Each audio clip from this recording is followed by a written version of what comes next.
Hi అండి, welcome back to me Durga channel. అందరూ ఎలా ఉన్నారండి? అందరూ బాగుండాలని మనస్ఫూర్తిగా కోరుకుంటూ నేను మీ సుధా అండి.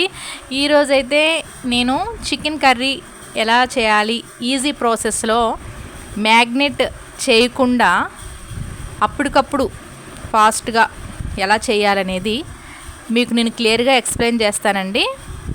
ఓకేనండి, వీడియో అయితే స్టార్ట్ చేసేద్దాం. దీనికి కావాల్సింది ముందుగా చికెన్ అయితే 1 kg చికెన్కి నేను ఈ ప్రాసెస్ అనేది మీకు చెప్తున్నానండి. ముందుగా స్టవ్ ఆన్ చేయండి, కళాయి పెట్టుకోండి. తర్వాత ఒక 4 టేబుల్ స్పూన్స్ ఆయిల్ వేసుకోండి. ఆయిల్ హీట్ ఎక్కినాక కేజీ చికెన్కి అయితే నేను 4 ఆనియన్స్ అండి, 4 గ్రీన్ చిల్లీస్ తీసుకున్నాను. అయితే ఆనియన్స్ అనేది మీడియం సైజ్ తీసుకోండి. కొంచెం పెద్ద సైజ్ అనుకుంటే 3 తీసుకోండి, సరిపోతాయి. ఆయిల్ హీట్ అయినాక కట్ చేసుకున్న ఆనియన్స్, గ్రీన్ చిల్లీస్ అందులో వేసుకోండి. కొంచెం ఫ్రై అయినాక అందులో కరివేపాకు కూడా యాడ్ చేసుకోండి. నేను మీకు ఆల్రెడీ చెప్పానండి, కరివేపాకు మెయిన్ అండి. నేను చికెన్ కర్రీ కంపల్సరీ నేను వండే చికెన్ కర్రీలో అయితే కరివేపాకు అనేది యాడ్ చేస్తానండి. అయితే ఇగోండి, చికెన్ కూడా క్లీన్ చేసేసుకొని అంటే పసుపుతో క్లీన్ చేసుకొని పక్కన పెట్టుకోండి. ఆ చికెన్ అనమాట ఆనియన్స్ ఫ్రై అయినాక చికెన్ అందులో వేసుకోండి. ఆనియన్స్ కూడా బాగా ఫ్రై అవనివ్వకండి, 50% కొంచెం ఫ్రై అయితే సరిపోతుంది. తర్వాత చికెన్ వేసుకున్నాక కొంచెం పసుపు కూడా యాడ్ చేసుకోండి. అయితే ఉప్పు కూడా సరిపడినంత వేసుకోండి. నేను మీకైతే వీడియోలో చూపించలేదు. ఒకసారి కలిపేసుకొని మీడియంలో మంట పెట్టుకొని మూత పెట్టి మగ్గనివ్వండి.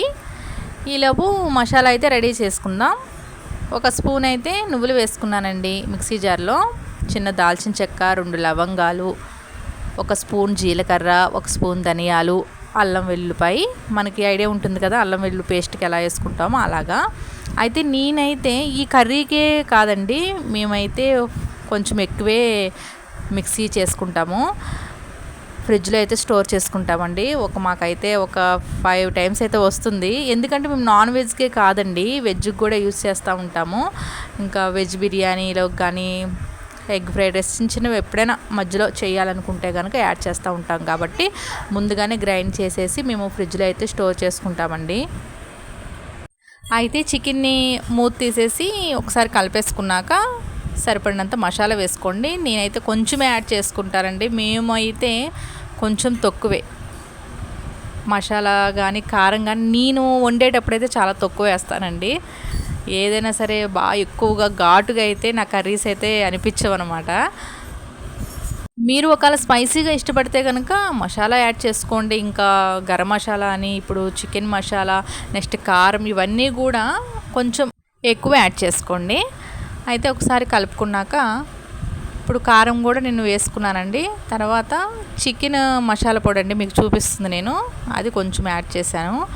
తర్వాత కొంచెం కొత్తిమీర, కరివేపాకు వేసుకొని బాగా కలిపేసేసుకొని అది ఇంకా సిమ్లో పెట్టి చక్కగా మగ్గనివ్వాలండి, బాగా దగ్గరికి వచ్చే వరకు.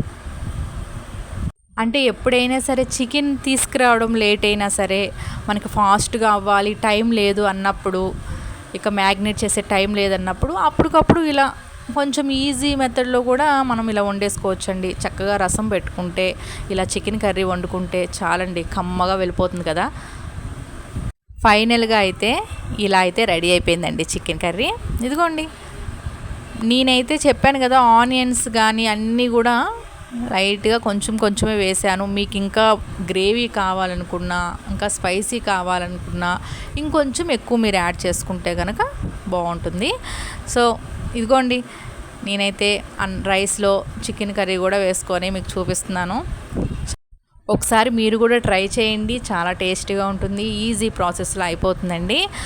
ఓకేనండి, ఈ వీడియో మీకు నచ్చినట్లయితే లైక్ చేయండి, షేర్ చేయండి, కామెంట్ చేయండి, సబ్స్క్రైబ్ చేయడం అయితే మర్చిపోవద్దు. మళ్ళీ నెక్స్ట్ వీడియోతో మీ ముందుకైతే వచ్చేస్తానండి, సింపుల్గా ఈజీగా అయ్యే రెసిపీతో అనమాట. ఓకేనండి, బాయ్ బాయ్.